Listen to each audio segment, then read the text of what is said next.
Hello everyone. I have my cat who stole my chair. Yes, she is my baby. I love her very much. Onto the bed you go. So, y'all like my hair? Anyways, today's video is r/malicious compliance. I found some really fun stories and I think you'll enjoy them. This was a requested video, so if you have any more requests, I would be more than happy to take them. As always, thank you so much for supporting me, and like and subscribe if you enjoy my videos. Also, please comment because I respond and reply to every single comment I get, or at least I try to. Yeah, so enjoy the video. So this first one is called, "Don't Fill It Out in Blue Ink?" Sure. OP says, "This is a more lighthearted example of malicious compliance, as it was literally done as a joke. So one of my teachers fills out some paperwork in light blue ink. Unfortunately, this did not photocopy well.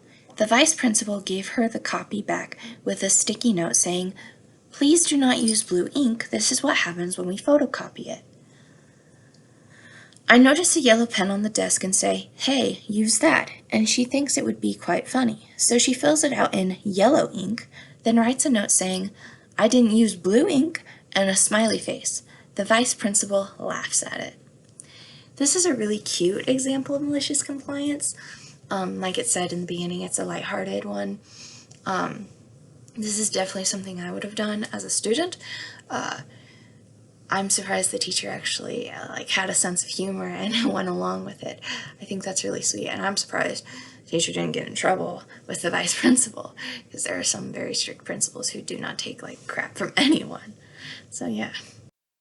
Hi, sorry for interrupting. Quick side note, I really apologize for the weird breathing. For some reason I'm just really out of breath. Sorry. Back to the video.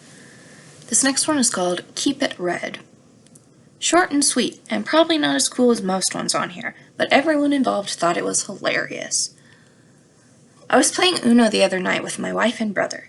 We'd been playing for a few hours, and at this point, having an absolute blast. As most long Uno sessions go, there have been multiple alliances, all broken, re-established, and betrayed yet again. In this particular round, my wife and brother were at each other's throats, just really doing everything they could to hurt each other. Insults were flying, the sheer number of reverse cards were played honestly defied physics, and there I was, caught in the crossfire.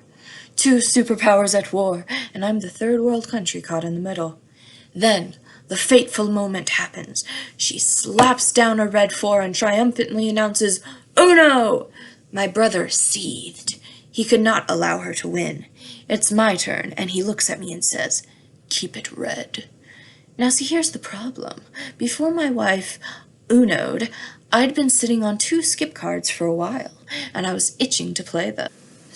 So when my brother indicated he was going to hurt her using red, all I heard was red, and I happened to have a red skip, so I slapped that crap down so hard the table quaked. Boys, the utter disbelief on both my wife and brother's face is a look I'll cherish till the day I die. It was in slow motion that my wife laid down her last card, which was a red 7. We laughed for a solid 5 minutes after that. That malicious compliance is still being muttered about at my house and in any group chat that contains me and my brother. It was a glorious day. 11 out of 10 would keep it red again. This is a glorious story. Well, first of all, OP. Hello, sorry for the interruption again. Quick side note, I am really sorry that what I'm saying is not matching up with the movement on the screen. The movement was way too slow, and I suck at editing, so I don't really know how to fix it. My apologies, I'm sorry, I'll continue. That's awesome. Second of all, I love Uno, so I know how heated Uno games can get, and this is not dramatized at all. This is exactly what goes on. I love the language that was used, and it's so funny how, that, because things like that happen. You don't expect, you think you're helping the other team, or you think that you're going to win, and then surprise, surprise, you don't know what the other person has in their hand, and you end up being the loser, or they end up being the winner to everybody's surprise. It's very exciting. And yeah, so Uno is just a really great game. So first of all, props to you, OP, for writing this the way you did. It was so wonderful to read. And second of all, anybody who plays Uno, where you at? Uno is awesome. Next story is called "Wanna Pay Half the Price? Sure, but expect half the service." This is a story my grandmother told me, so it may not be the most accurate. Also, I'm Dutch, so an apology if I spell stuff wrong. My grandmother was, at the time of this story, about 10 years old. A lot of people didn't have cars back then, so she was surprised when she saw that her neighbor had bought one. One day, she was playing with her friends and saw the neighbor step out of his car and walk towards his house. The car looked like it was heavily used and had a lot of mud and filth on it. Then, my grandma and her friend went over to the neighbor's house to ask if they could wash his car for a little money. The neighbor said yes, but he told them he would only let them wash his car for half the price. I'm assuming that's half the price that they offered. Then he closed the door. Here comes the malicious compliance. My grandma had an idea. She thought, if he's going to pay half, we're going to clean half. And so they did. They cleaned the front half of the car spotless, and from the back seat on, it stayed exactly the same.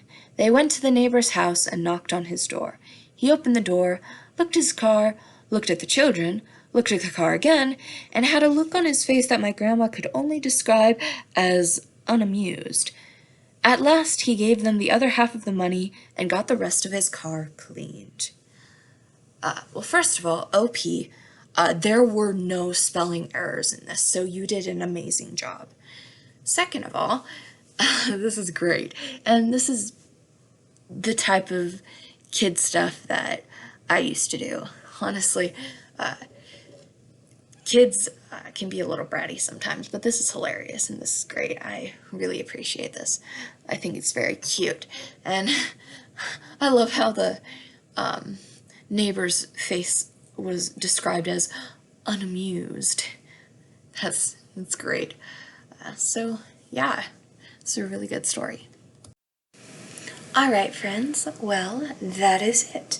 Thank you for watching. I really appreciate it. I love you. You're valid. And you're amazing. Yeah. So, if you have any questions for me about anything I do or about me personally, I am willing to answer them. Just let me know. Yeah. Perhaps I'll do a Q&A. Oh, also, I lost 2 subscribers. I don't know what happened. Yeah, that makes me kind of sad. But you know what? It's fine. I'm a small channel. I don't expect to get big, so yeah. As long as I can touch the hearts of at least one person, that's good enough for me. So I'm pretty content with my channel the way it is. I'm just slightly disappointed that I lost some people. I'm sorry I couldn't fulfill everybody's expectations. So, yeah.